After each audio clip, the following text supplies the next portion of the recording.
Assalamualaikum warahmatullahi wabarakatuh. Jumpa lagi bersama saya Muhammad Ali Misri dalam kajian teknik dalam pembuktian. Kesempatan kali ini kita akan membahas mengenai argumen beserta validitasnya. Selain itu, kita juga akan membahas mengenai contoh dan penerapannya. Agar mudah dipahami, simak ya sampai selesai. Logika adalah kumpulan pengetahuan atau sains yang terorganisasi untuk mengevaluasi argumen. Logika bertujuan untuk mengembangkan sistem metode dan prinsip yang dapat kita gunakan sebagai kriteria untuk mengevaluasi argumen orang lain dan sebagai panduan dalam menyusun argumen kita sendiri. Manfaat dari studi logika diantaranya untuk meningkatkan keyakinan bahwa kita masuk akal saat mengkritik argumen orang lain dan saat kita mengajukan argumen kita sendiri. Argumen terdiri atas bentuk pernyataan yang disebut dengan premis atau alasan dan bentuk pernyataan yang disebut konklusi atau kesimpulan. Penulisannya dimulai dengan menyebutkan premis-premisnya terlebih dahulu, kemudian dilanjutkan dengan menyebutkan penanda argumen dan diakhiri dengan menyebutkan konklusinya. Penanda untuk premis menggunakan huruf P dan penanda konklusi menggunakan huruf Q, seperti terlihat pada layar. Premis adalah bentuk pernyataan yang mengemukakan alasan atau bukti atau eviden.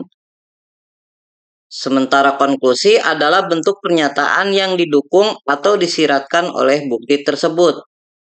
Atau dengan kata lain, konklusi adalah pernyataan yang diklaim mengikuti premis. Sebagai contoh, perhatikan pernyataan berikut. Semua pakar geometri itu matematikawan. Euclid adalah pakar geometri. Euclid itu matematikawan.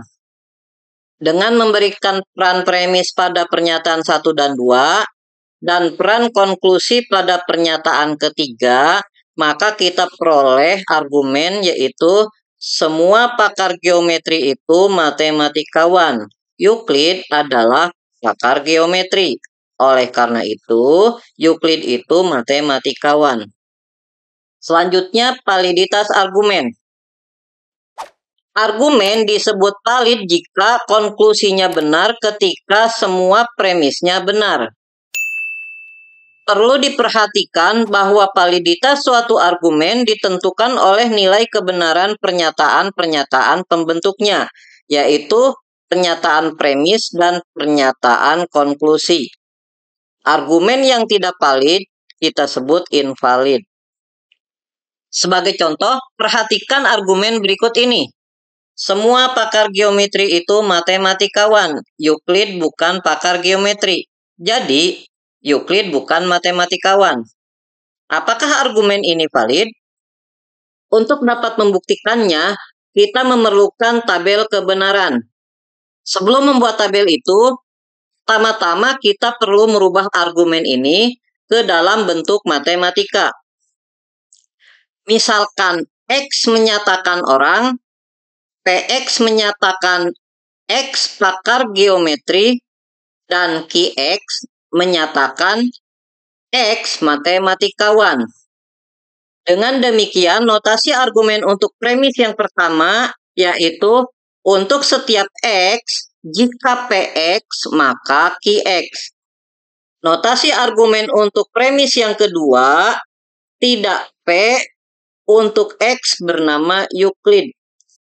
Sementara itu, notasi argumen untuk konklusinya adalah tidak Q, untuk X bernama Euclid. Langkah selanjutnya, kita masukkan pernyataan P ke kolom pertama, pernyataan Q kolom kedua, pernyataan negasi P di kolom ketiga, dan pernyataan negasi Q di kolom keempat, dan terakhir pernyataan implikasi di kolom kelima. Proses penempatan ini dapat kita rubah-rubah, misalkan premis 2 dengan premis 1 kita pertukarkan, atau kita letakkan premis 1 terlebih dahulu, baru premis 2, baru konklusi sesuai kebutuhan kita. Dari notasi argumen yang kita buat, terlihat hanya ada 2 pernyataan pembentuk, yaitu P dan Q.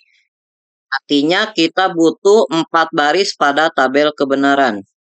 Kita mulai dari pernyataan P, benar-benar, salah-salah. Selanjutnya pernyataan Q, benar-salah, benar-salah. Kemudian kita juga perlu negasi P yang merupakan kebalikan dari P. Salah-salah, benar-benar. Selanjutnya negasi Q, salah-benar, salah-benar. Terakhir, nilai kebenaran untuk pernyataan implikasi jika P maka Q. Benar-benar, benar, benar-salah, salah, salah-benar, benar, salah-salah, benar. Setelah selesai membuat tabel kebenaran, langkah selanjutnya yaitu kita fokus pada bagian premis-premisnya, yaitu premis 1 dan premis 2. Cari yang nilainya benar semua secara bersamaan, yaitu di baris ketiga. Premis pertama benar, premis kedua juga benar. Kemudian di baris keempat, premis pertama benar, premis kedua juga benar. Baris pertama tidak memenuhi, tidak dianggap. Begitu juga baris kedua, tidak memenuhi, tidak dianggap. Baik, jadi kita fokus pada baris ketiga dan keempat. Selanjutnya kita perhatikan baris ketiga dan keempat pada bagian konklusi. Baris keempat, bagian konklusi nilainya benar. Ini memenuhi. Namun pada baris ketiga nilainya salah. Ini tidak memenuhi. Jadi, berdasarkan definisi dapat kita simpulkan bahwa argumen ini adalah invalid. Kita simak contoh berikutnya. Perhatikan argumen berikut ini. Jika saya belajar sungguh-sungguh, saya mendapatkan nilai bagus. Saya tidak mendapatkan nilai bagus. Oleh karena itu, saya tidak belajar sungguh-sungguh. Pertanyaannya, apakah argumen ini valid? Untuk dapat menentukan validitasnya, kita perlu membawanya ke dalam bentuk matematika terlebih dahulu. Misalkan P menyatakan saya belajar sungguh-sungguh, dan Q menyatakan saya mendapatkan nilai bagus. Notasi argumen untuk premis pertama adalah jika P maka Q. Notasi untuk premis kedua yaitu negasi Q. Sementara notasi untuk konklusinya yaitu negasi P. Untuk membuktikan argumen ini valid atau invalid, caranya kita harus membuat tabel kebenaran. Karena ada 2 pernyataan P dan Q, kita hanya memerlukan 4 baris. Kita awali dari P, benar-benar, salah-salah. Lalu Q, benar-salah, benar-salah. Lalu negasi P, benar negasinya salah. Dan salah negasinya benar. Lalu negasi Q, benar negasinya salah. Dan salah negasinya benar. Terakhir, implikasi jika P maka Q. Benar-benar, benar. Benar salah, salah.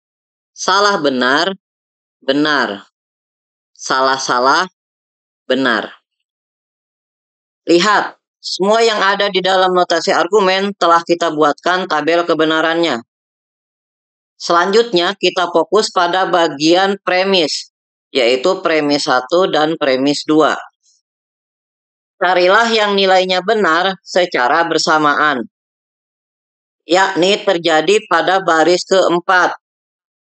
Premis 1 bernilai benar dan premis 2 juga bernilai benar. Baris pertama, kedua, dan ketiga tidak kita anggap. karena tidak memenuhi.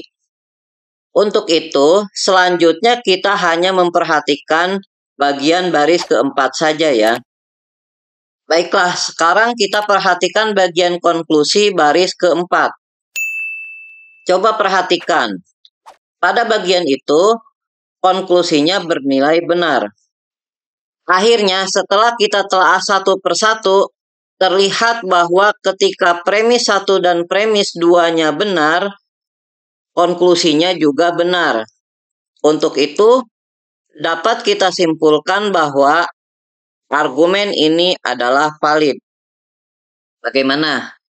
Mudah bukan? Baiklah, sekarang kita perhatikan teorema berikut ini.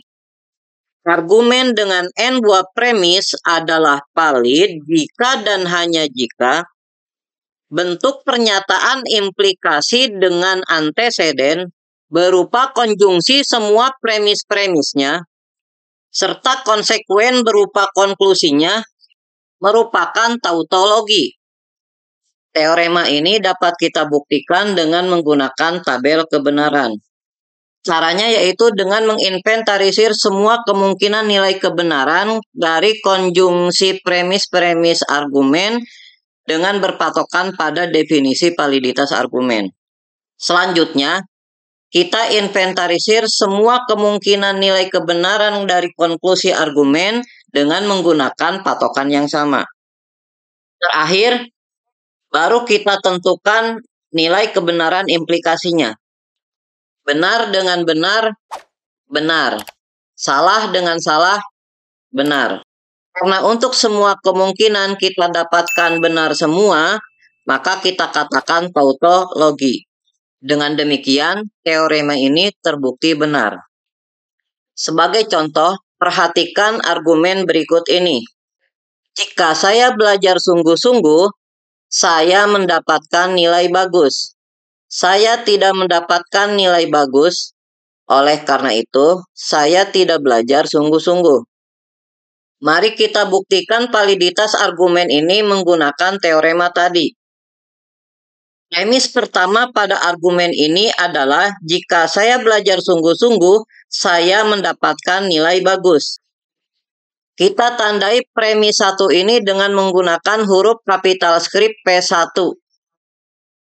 Lalu premis keduanya yaitu saya tidak mendapatkan nilai bagus. Kita tandai dengan menggunakan huruf kapital skrip P2. Sementara konklusinya yaitu saya tidak belajar sungguh-sungguh. Kita tandai dengan menggunakan huruf kapital skrip Q. Dengan menggunakan teorema tadi, untuk menunjukkan validitas argumen ini, kita cukup menunjukkan bahwa implikasi yang kita bentuk merupakan tautologi. Untuk notasi argumen, silakan lihat penjelasan sebelumnya. Sekarang kita langsung masuk pada bagian tabel kebenaran. Untuk menunjukkan tautologi dari argumen ini, kita membutuhkan 7 kolom. Kolom pertama dan kedua digunakan untuk nilai kebenaran pernyataan P dan Q. Kolom ketiga, keempat, kelima, dan keenam kita gunakan untuk pernyataan pembentuk implikasi. Sementara kolom yang terakhir kita gunakan untuk pernyataan implikasinya. Di kolom inilah kita mengetahui apakah terjadi tautologi atau tidak. Baiklah, sekarang kita mulai dari pernyataan P. Benar, benar, salah, salah. Pernyataan Q. Benar, salah. Benar, salah. Selanjutnya, negasi pernyataan P. Dalam hal ini kita sebut sebagai pernyataan konklusi. Benar, negasinya salah. Salah, negasinya benar. Selanjutnya, negasi pernyataan Q. Dalam hal ini, kita sebut sebagai pernyataan dari premis kedua. Benar, negasinya salah. Salah, negasinya benar. Selanjutnya kita masuk pada pernyataan premis 1. Benar dengan benar, implikasinya benar. Benar dengan salah, implikasinya salah. Salah dengan benar, implikasinya benar. Salah dengan salah, implikasinya benar. Selanjutnya kita masuk pada kolom konjungsi premis 1 dan premis kedua. Benar dengan salah, salah. Salah dengan benar, salah. Benar dengan salah, salah. Benar dengan benar, benar. Terakhir, kita tentukan implikasi semua premis terhadap konklusinya. Salah dengan salah, benar. Salah dengan salah, benar. Salah dengan benar, benar. Benar dengan benar, benar. Coba diperhatikan. Semua nilai implikasinya adalah benar. Dengan demikian, implikasi yang kita bentuk tadi tidak lain adalah suatu tautologi. Atau dengan kata lain, argumen tersebut adalah valid. Bagaimana? Mudah bukan? Baiklah, kita lanjut pada bagian berikutnya. Perhatikan sifat berikut ini. Sifat ini menceritakan kepada kita bahwa suatu argumen menjadi sah ketika premis-premis argumen itu berimplikasi logis terhadap konklusinya. Ketika argumen kita valid atau sah, kita bisa membentuk pernyataan implikasi tautologi dengan antecedennya adalah premis-premis argumen itu dan konsekuennya adalah konklusi dari argumen itu. Agar mudah dipahami, perhatikan kasus berikut. Pernyataan P capital script. Semua pakar geometri itu matematikawan. Pernyataan Q capital script. Euclid adalah pakar geometri. Pernyataan R capital script. Euclid itu matematikawan. Dari 3 pernyataan itu, kita ketahui bahwa argumen dengan premis berupa P capital script dan Q capital script serta konklusi berupa R capital script merupakan suatu argumen yang valid. Hal ini terjadi karena pernyataan P capital script dan Q capital script berakibat terhadap pernyataan R capital script. Atau implikasi dari konjungsi pernyataan P script dan Q script terhadap pernyataan R script merupakan suatu tautologi. Mudah-mudahan penjelasan dalam video ini dapat dipahami. Akhirul kalam, billahi taufiq wal hidayah. Assalamualaikum warahmatullahi wabarakatuh.